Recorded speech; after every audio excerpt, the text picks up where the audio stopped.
So Bud Light, silent on social media after Dylan Mulvaney's controversy. Another story comes out talking about Bud Light suffers bloodbath as longtime and loyal consumers revolt against transgender campaign. Let me read this story. Bud Light has faced backlash. The top-selling beer brand in the U.S. has suffered a nationwide backlash from consumers after it hired transgender TikTok star Dylan Mulvaney as its new spokesperson, according to bar owners and beer industry experts around the country. Jeff Fitter, owner of Case and Bucks, a restaurant and sports bar in Barnhart, Missouri, said in Bud Light's effort to be inclusive, they excluded almost everybody else, including their traditional audience. Sales of Anheuser-Busch bottled products have reportedly dropped 30%. Yeah. That is insane over the week, while drought beer plummeted 50%, according to bar owners. 80% of Bud Light drinkers ordered something else this week at Braintree Brewhouse in Massachusetts, a sprawling sports bar just outside of Boston. One Pup in Hell's Kitchen, a New York City neighborhood known for its large and vocal gay community, reported that Bud Light draft sales dropped 58% in the gay community, while Bud Light bottle sales were down 70%. So what do you think about this whole thing that's going on with Bud Light? Here's my favorite part of this story is, first of all, I don't give a shit what Dylan Mulvaney does, right? It doesn't matter. Everybody just do your own thing and stay out of my wheelhouse. But the best part of the story is I did watch the VP of marketing for Bud Light. She came on and she said, look, she felt like the brand needed to be more inclusive, and they needed to get away from their frat beer image, right? Because those son of a bitches don't drink beer. No. Right? Yeah. And so she said, she quoted, she actually said, female representation is a personal passion point of mine, right? So what does she do? She goes out and gets a guy with a penis, you know, and says, hey, I want you to promote my beer, right? Well, horrible. Yeah, I mean, it's bizarre, right? But again, I go back to the same thing. I guess at the end of the day, I don't mind pointing out the stupidity of that. Yeah. But I honestly, on the other side of the coin, I don't give a shit what people do. Yeah. We're also, worked up over. Although I will say this, and I asked the other day, I asked someone who's very smart. I said, and I was genuinely confused. I said, is a transgender woman, is that a dude who identifies as a woman, or is a transgender man? I couldn't figure out which is which. Yeah, I think if you're a transgender male, you want to be a female, correct? Like you identify as a female. Or you're a woman. Nobody knows. Nobody knows. We're both in the same boat. I don't know, but going back to it, this is a classic case of go broke or whatever the hell that thing is. And Pat, you were talking about marketing during the Giuliani thing. What a horrible decision. Like, have you ever, like, this is the worst demographic to go over. Have you ever been around a bunch of gay guys and like, hey guys, let's just mojitos? And he's like, no, you know what? I'm just going to do a keg stand of a Bud Light. No gay, I've never seen a gay guy holding a can of beer. That is such a good point. By the way, this is the girl he was talking about. This is the VP of marketing. You have to listen to what she says. Watch this here. Yeah, go ahead. I had a really clear job to do when I took over Bud Light. Rainbows in the back. It was, this brand is in decline. It's been in decline for a really long time. And if we do not attract young drinkers to come and drink this brand, there will be no future for Bud Light. So I had this super clear mandate. It's like we need to evolve and elevate this incredibly iconic brand. Anybody misses that rainbow? What I brought of course, to that that's was a belief in, okay, what does evolve and elevate mean? It means inclusivity. It means shifting the tone. It means having a campaign that's truly inclusive and feels lighter. And selling more beer to frat boys. That's what it means. Well, watch what she says. She says the and whole representation is at sort of the heart of evolution. You've got to see people who reflect you in the work. And we had this hangover. I mean, Bud Light had been kind of a brand of fratty, kind of out of touch humor. That made you billions. It was really important that we had another approach. So I'm a businesswoman. By the way, if you can pause this, here's what's crazy. Can you Google the profile of a beer drinker? Yeah. By the way, her kid, those panties in the back, horrible. That kid's not going to be. Hey, she did those panties in the back. That was 100% her, Mike. Yeah. When you do the profile of a beer drinker, you know what you realize? 80% of beer drinker are men. Yeah, 100%. 20% are women. This is kind of like, working for Trojan Condoms. Yeah. And you're the VP of marketing, and you say, well, we're not targeting 6-year-olds. We have to start targeting all the audiences. We're not being inclusive. Or targeting women. No, but the stupidity, the fact that the way she sells it, how she's thinking, the whole transgender community. When you go online and you type in what the transgender population is, do you know how many transgender people live in America? 0.5 of 1%. Well, the number says 1.5 million, right? But what they're saying 1.5 million as identify as transgender, it's not really 1.5 million. Right. It's a lot of Gen Zs that are confused. The question becomes, how many transgenders in America are over 21 years old, okay? Do you know how small of an audience that is?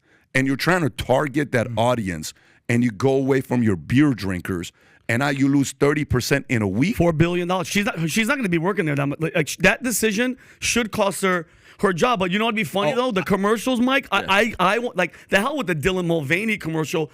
I want to see a commercial, like a bunch of gay, trans, whatever, just drinking a mimosa, and they're like, hey, Timmy, you want one? He's like, bitch, slams it out, and then chugs a beer. That's the commercial that they're going to have to start making commercials for now. I disagree with you. I think she's probably going to get a promotion. Her? Because we're all talking about Bud Light right now. I know the sales are going down, but she was put there for a particular reason, right? And this is her job. Her job is to do this. So she has actually done her whatever they are, KPIs or key performance indicators. Yeah.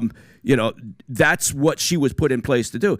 That's the beauty of, I guess, from her position is she probably really isn't being, judged based on the increase in sales.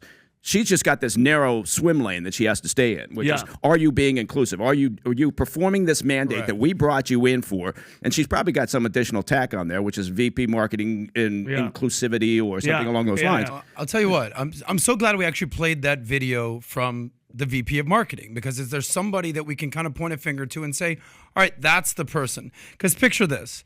We do this all the time. We have meetings. We say, all right, guys, what's on the agenda? We have a marketing issue. We got a content issue. We got to figure this thing out. So you sit down in the boardroom, 10 of us, and we say, all right, guys, we have a problem. Bud Light's been declining in sales. How do we increase sales? And then one person says, we got to go trans, bro. Yeah. We got to go right to the trans market. Yeah. Not getting innovative, your next innovative campaign. Not like, okay, cool, identifying who's actually drinking our product. It's going to the woke, inclusive, ESG, bottom line, which go woke, go broke is a real thing. And then here's another point. You talk about this whole concept of being inclusive.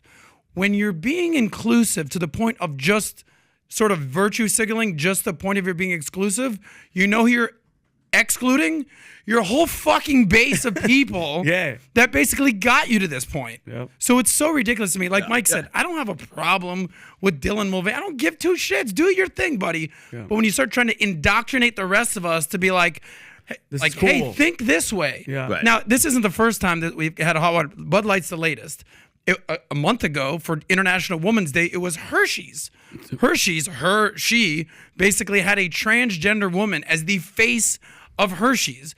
A couple years ago, do you remember the Gillette commercial? How did I miss the Hershey's? Yeah, dude. No more chocolate for you. Yeah. Exactly. Hershey's faced backlash over putting trans women on candy bar wrapper. Not a woman, not a female. Can you go lower so you can see it? A chick with a dick is the face of Hershey's. But then. Do you remember a few years ago when Gillette had their commercial, The Best a Man Can Get? Yeah. Do you remember that? Yeah. For years, they built our brand on, like, being man. Like, I don't know if you know this, most women don't shave their face. If they do, stay the hell away from me. But they basically went woke, went broke, and lost billions of dollars by trying to basically curry favor from the Me Too movement feminist agenda. And dudes who shave their face are like, I ain't playing this game, buddy. Like, Adam, as a single guy, Dylan Mulvaney is not at all your type. No. I just make sure. I'm old school. Yeah, I like vagina. clear that up. Let's not forget who started it. You know who's responsible for all this? The Kardashians. They ruined. Bruce was like, you know what? It was you. Bruce used to be Bruce Jenner. He became Caitlyn, and in 6 months, they named him Woman of the Year. You know what he said though? You know what he said about this yesterday? What? Did you hear what he said? She. Well, he's Whatever. not supportive of this. Okay. Right. He commented yesterday and saying these are domestic terrorists. She made comments about it. She's Does like, Caitlyn- I'm not. Caitlyn said this? I'm not doing this. So she's against what's going on today. I mean, Did you see what Kid Rock did, by the way? You see that video? the shooting. Yes. Yeah. I try to avoid seeing what Kid Rock does from day to day, but before I forget, because I'm getting to that point where if I don't say something right away, I forget. A buddy of mine who's a comic, Jimmy Fallon, he talks about Caitlyn Jenner, and he says, "Look, we all forget he was the fucking GOAT." Right, he was Decathlon. he was an 72. incredible athlete, right? Yep. And so when he did come out, to your point, they were all like, "Oh my God, isn't she brave? Yeah. She gets the ESPN award. She gets she's on Woman the of cover the Year. Vanity Fair, or whatever." Yeah. And then as soon as she started talking, to your point, as soon as Caitlyn Jenner came out and started talking conservative, they were like, "Fuck her." Yeah. Fuck him. Yeah. Fuck him. They changed Her, it. whatever. Get him out of here. Get him out of here with his But balls. you know what that means is that whole concept is it's politics over America. I agree. It's ideology over America, and that's what's one of the reasons why we're experiencing what we're experiencing right now. And Pat, going off of what Mike said earlier, like the decision that the VP, and I kind of agree that Mike, that obviously the internal, they're like, yeah, good for you, like doing all this. But Pat, as a CEO, your company gets this backlash, and you lose $4 billion of the company's worth. What do you do as a CEO? What are you doing when that happens? When the VP, but you have to realize there's two different things. yeah, This would never happen to a startup that's being ran by a founder. yeah. Companies are being ruined after a founder started it years ago and is no longer around. Those are the companies that are being ruined because the founder would sit there and say, "Do you even know what was the reason why we started a company? Do you know who we started it for? Do you know what this product was for? What the hell are you doing? Who approved you doing this anyways? I want to talk to the CMO that approved your campaign." There's no way VP of marketing can get that approved without a CMO signing off on it or a CEO saying this ad is an approved ad to do what you're doing. There's no way that approval process is going to be taken. And if it is, guess what? That tells you there's a lack of accountability there. It just costs them a lot of money. But I'll tell you the other part. Here's the other part. Anytime there's a mishap like this, there's opportunities for others. Anytime. You know the whole thing with made in China? Guess what all these guys started talking about? Our clothes are made in the USA. Our this are made in the USA. Our that are made in the USA.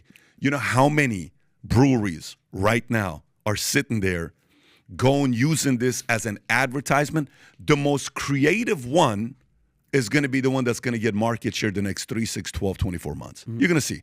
And for us, when he said she's doing her job, well, what is her job? If her job is to increase, because Anheuser-Busch, if you look at can you Google Anheuser-Busch's ESG score? They have one of the lowest ESG scores in America, okay? Oh, wow. I think it was like 13.8% or 8. You'll see it when it comes up right now. What's the number? They have a very, very low ESG score. Oh, wow. There you go, 19.6, which is low, right? Lower than Heineken, super low score. Industry rank 18 out of 607, okay? So they're not at the top of the game. They're doing bad, low. Okay, so what do they need to do? If the goal was to increase the ESG score, bingo, she won. So to your point, you're right. That's what I'm saying. Yeah. She's accomplished whatever it was that was jammed through the boardroom at Anheuser-Busch, and they hired a whole. I'm sure they've got a whole element there, a unit that is focused on this. And I think she's cemented her position. Oh yeah, for sure. So, but anyways, here's one data I just saw. Rob, I'm going to send this to you. I want you to take a look at this from Statista, and it's about. You may have seen this a couple months ago. I want to say, what's his name talked about this. Bill Maher talked about this, but this actually breaks down the data. Rob, I'm going to send it to your MacBook Pro and as well as your phone. So whichever one you get it, pull it up. Take a look at this. Because to me, if I'm sitting in a marketing team and we're trying to get our product to a new audience, a new market, you have to pull up data. And you have to look at statistics and say, what market are we not in to get into? Look at this data here from Statista. This is not a political party. This is not a left. This is not Fox. This is not CNN. This is Statista. 72% of U.S. adults identify as LGBT. Just 40 years ago was less than 1%. Wow. Okay? It's now 7.2%.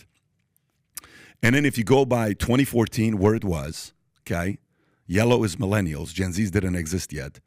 Or green is Gen X's. Then you got boomers and you got seniors, right? Traditionalists. If you go to 2017, millennials go up. 2020 millennials go up, 2022 millennials go up. But look at Gen Z. Right off the bat was 16%. Now 19.7% of Gen Zs identify as LGBT.